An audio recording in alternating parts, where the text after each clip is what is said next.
Ya cepatlah. Assalamualaikum warahmatullahi wabarakatuh. Perkenalkan kami dari kelompok 5 akan menjawab pertanyaan dari audiens kemarin yang disampaikan oleh saudari Rahayu. Kami persilakan.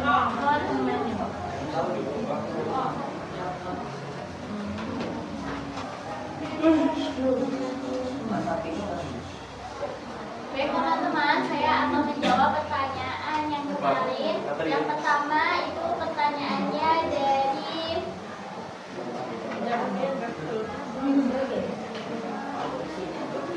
Febri Tusyafia.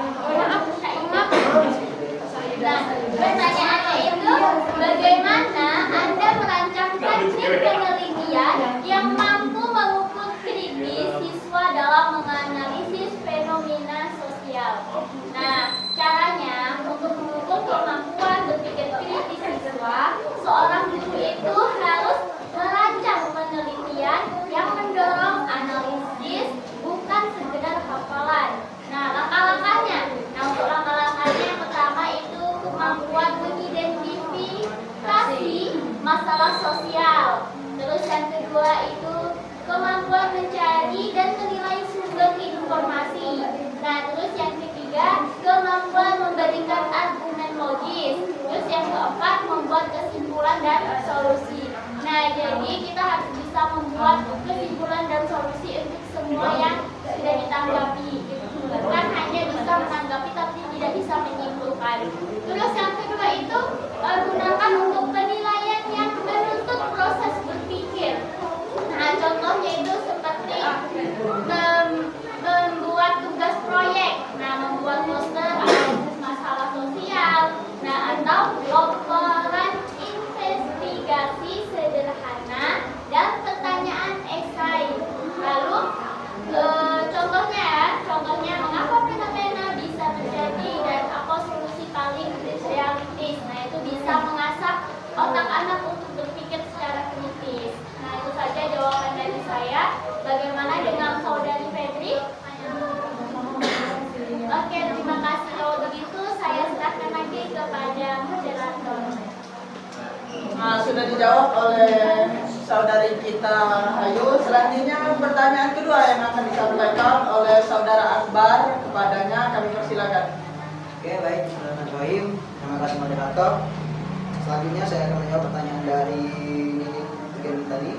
Pertanyaannya itu adalah, sebagai seorang guru, bagaimana Anda memastikan bahwa instrumen penilaian yang Anda gunakan itu memenuhi prinsip validitas, reliabilitas, dan keadilan? Ini sebenarnya sangat menarik sekali bagaimana cara seorang guru itu menentukan penilaian mengenai validitas, reliabilitas, dan juga keadilan.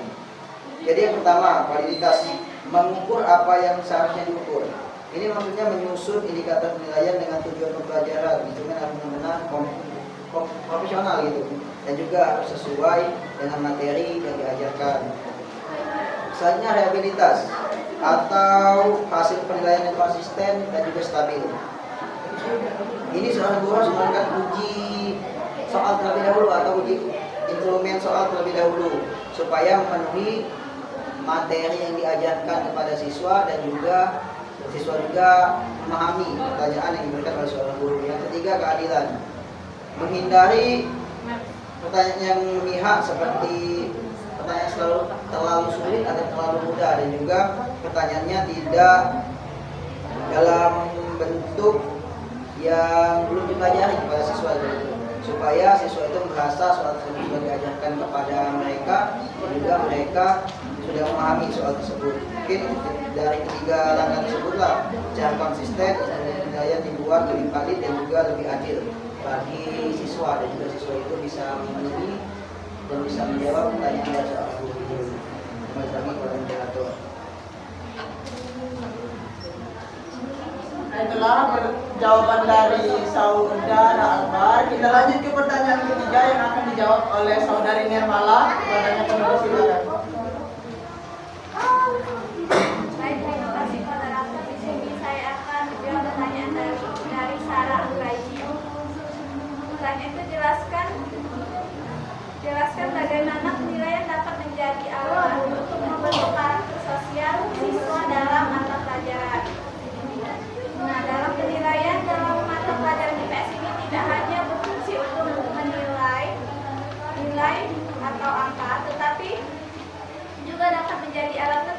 untuk membentuk karakter sosial siswa. Yang pertama itu penilaian membuat siswa terbiasa bersikap bagus. Jadi saat guru ini memberi penilaian yang mendorong kejujuran siswa, misalnya guru ini memberikan tugas individu, refleksi diri, atau ujian dengan aturan yang jelas. Jadi siswa ini dapat belajar bahwa kejujuran itu penting. Nah, mereka bisa terbiasa tidak mencontek, tidak meniru pekerjaan teman, dan bertanggung jawab atas hasil belajar mereka sendiri. Yang kedua, penilaian membantu siswa belajar kerjasama. Nah, dalam IPS, guru ini sering menggunakan penilaian berupa kerja kelompok. Melalui tugas kelompok ini, siswa bisa belajar komunikasi yang baik, membagi tugas, menghargai pendapat orang lain, menyelesaikan masalah bersama. Ini dapat membentuk karakter kerjasama, toleransi, dan empati mereka.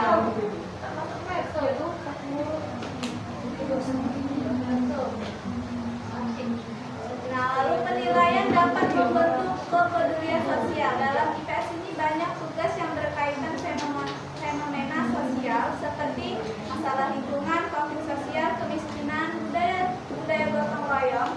Nah, ketika penilaian meminta siswa menganalisis dan mencari solusi, siswa belajar memiliki kepedulian sosial dan kepekaan terhadap masalah masyarakat. Nah, penilaian dalam IPS ini bukan hanya untuk melihat seberapa pintar siswa itu, tetapi juga mengembangkan karakter siswa sebagai warga sosial seperti jujur, bertanggung jawab, peduli, mampu bekerja sama, toleran, dan disiplin. Nah, dengan penilaian yang tepat, guru IPS dapat membantu membentuk siswa menjadi pribadi yang lebih baik dan siap hidup bermasyarakat. Oke, baik, itu saja jawaban dari saya. Kembali ke moderator. Terima kasih untuk saudari Nirmala. Kita lanjut ke pertanyaan keempat yang akan dijawab oleh rekan saya, yaitu Aulia Putri Najiha. Kepadanya kami persilakan. Saya Aulia Putri Najiha dengan NIM 30410604142 yang akan menjawab pertanyaan dari saudari Nazala. Pertanyaannya, mengapa penting bagi guru IPS mengembangkan rubrik penilaian yang kontekstual dengan kehidupan sosial siswa? Nah, jadi pertanyaan ini meminta kita untuk menjelaskan alasan kenapa penilaian IPS itu lebih baik kalau dikaitkan dengan kehidupan sosial siswa.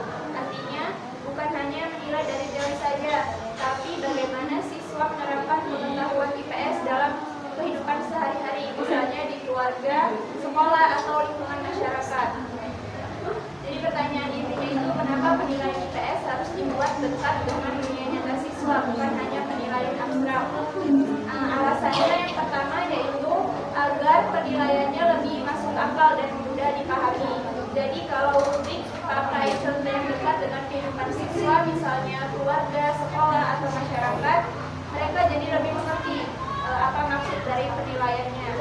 Nah, yang kedua, agar keterampilan sosial siswa benar-benar kelihatan. Jadi IPS itu tidak cuma hafalan, ada kerjasama, sikap, cara berpikir kritis, dan